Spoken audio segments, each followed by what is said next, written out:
We are out here in Moab, Utah. We've been here for the past week or so, just having fun, really. And we've got some downtime, so we figured that this would be the perfect time to chill around our campsite and do another question and answers. And this one is all about van life. First question comes from Kayla, and she asks, how much of your trip is planned and how much is serendipitous? Great word, by the way. Gold stars for Kayla. Kind of depends on where we're going. We know that there's some places that we want to go to and we know exactly what we want to do there, but other times when it's like we're passing through a city and we've been driving for a while and we just want to stop, hang out, and do whatever, then we just kind of figure something out on the fly. Very serendipitous of us. Indeed. Alan asked, what's your route for the year? Well, we started in Florida in January and we are chasing good weather, so we're trying to keep it in the 70s as much as possible. We did a bad job of that in the first few months in the southeast. We got snowed on more than we'd liked, but then we headed out west towards Texas and California and whatnot, and we're kind of in the middle of there now. And then when it gets a little bit warmer, we're going to head into the northwest, and as it gets colder towards the end of the year, we'll head into the northeast. I'd say it's 70. What do you think? Something like that. James wants to know, how do you keep cool in warm climates overnight? Do you sleep with the van running with the AC on all night? Well, going back to what Adam just said, we do our best to chase really nice weather. So typically at night it's in maybe like the mid 40s to the 50s, and we really haven't had that problem before, but sometimes it might get a little too warm for our liking. And in that case, we've got like a little vent hood and we just crack that open and stays nice and cool, quite honestly. But no, we do not sleep with the van running. That's not good for the van either. Ooh, so Drew asked us a two-part question. First part, other than driving, sleeping, and eating, how much time do you spend in the van? Not a whole lot of time in the van. We're trying to stay outside as much as possible and experience the areas that we're in, and you can't really do that from inside the van. But of course we spend a little bit of time in the van when we need to, just to get out of the sun if it's too hot, or maybe get a little bit of work done. Then he asked, do you prefer to work in the van or do you prefer to work in coffee shops?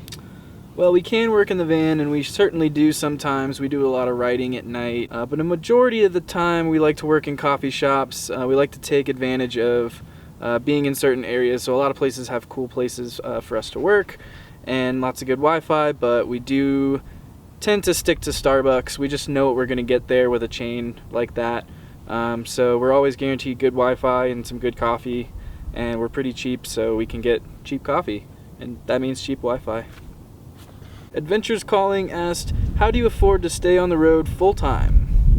So a few ways, actually. So first, we saved for 2 years before hitting the road. Our sponsors are awesome and help us out along the way to make this trip even bigger and better than what it could have already been. And we also pick up freelance work on the side as well for photo, video, and writing. Alrighty, Jessica wants to know, what do you use for internet while on the road? We usually stop in at coffee shops. Like I said earlier, Starbucks has been one of our go-tos just because we know what we're getting there. And we're also partial to sitting outside in parking lots, and when we're visiting with friends, just using their Wi-Fi from their house, and I think that's it. Yeah, it's about there. Michael asks, how do you guys separate yourselves when frustrated with each other? That's a good one. Yeah, I think it kind of depends on where we are. Like if we're in a big wide open landscape like this, it's pretty easy for one of us to stay put at camp and the other one go for a walk, or I'll usually go for a run. But if we're in kind of like more of an urban setting, if we're at a park, we can kind of do the same method there. But if we're in like a Walmart parking lot, for instance, then I've been known to get the heck out and take a nice walk around the store of Walmart. Yeah, so usually one of us will either go for a walk and get out of the van, or sometimes when it's too cold or when there's not a lot of places to go in urban settings, one of us will be sitting up front reading or listening to music, and the other person will be in the back of the van. Courtney has asked us, how do you deal with security for yourselves and your belongings when you're away from your van?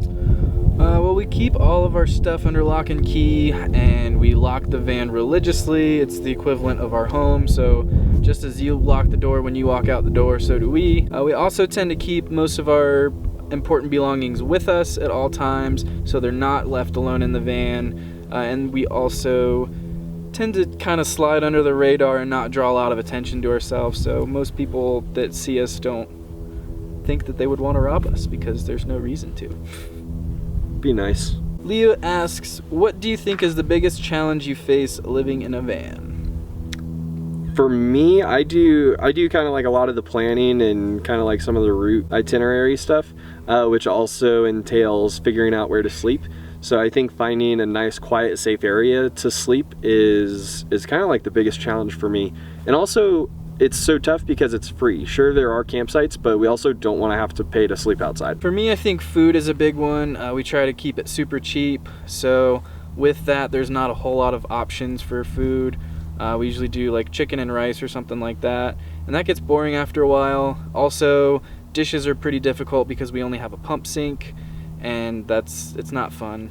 And we don't have a garbage disposal either. That's really rough. Yeah. Oh, this is a good one. Stavro wants to know, what's your daily, weekly, and monthly budget as you travel? So we don't really have a daily or weekly budget because every day and every week is very different for us. In fact, every month is different, but we do have a monthly budget and we do our best to stay under it. So far, it hasn't been a problem.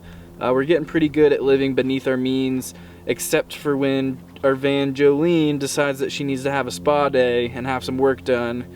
Then it gets a little bit expensive, but other than that, we stay within our budget, and just in case we do go over our budget, we have an emergency fund set aside for emergency situations. Such as when Jolene needs a spa day. Mariah wants to know, how has living in a van changed your perspective on living in a house? Quite honestly, it's shown me at least that I don't need that much. I use a lot less water, a lot less electricity than what I did whenever I was living at home.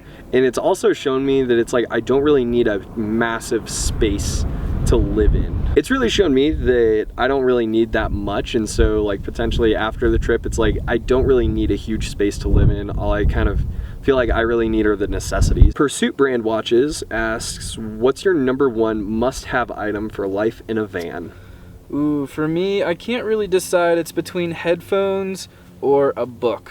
We need some sort of entertainment and downtime, especially at nights when we're camping and get bored of talking to each other, especially in those moments where we get a little frustrated with each other. And for me, I would say it's my phone. I like to be connected with my family and friends back home, and I also like to watch a couple of YouTube channels, and I've got music on here for running, so I would say my phone is kind of like my must-have. Beverly wants to know how often we call our mom. Well, we call our mom just to talk at least once a week. Typically, it's many more times than once a week, but we'll also extend that to family and friends. Usually we're pretty good, I feel like we're pretty good about talking with family and friends back home and people that we meet on the road and kind of stay in touch with as well. I mean, social media makes it real easy to do that. And then also texting and phone calls too. Mancini wants to know, how many times have you hit your head on the cabinets above your beds? Good question. I don't think I've ever hit my head above the bed. Have you? No, not yet. There's still time. Yeah. So when we're getting into our bed, it's a pretty deliberate process. We're very careful. So the cabinets above our head aren't really a monster. In the kitchen is a different story. We have all our food right above our kitchen counter where we do dishes. So I find myself clunking into the pantry above our heads every once in a while. But it's not painful. It's just kind of goofy. Yeah, I think I smack my head up on that cabinet at least once a day. Something like that. You know. But it is what it is. Yeah. So that wraps it up for Q&A number 2, all about van life. We really appreciate your questions and had a lot of fun answering them. So next time we're going to do Q&A number 3, and it's going to be all about Alaska and Hawaii, because yes, we are going to both of those places.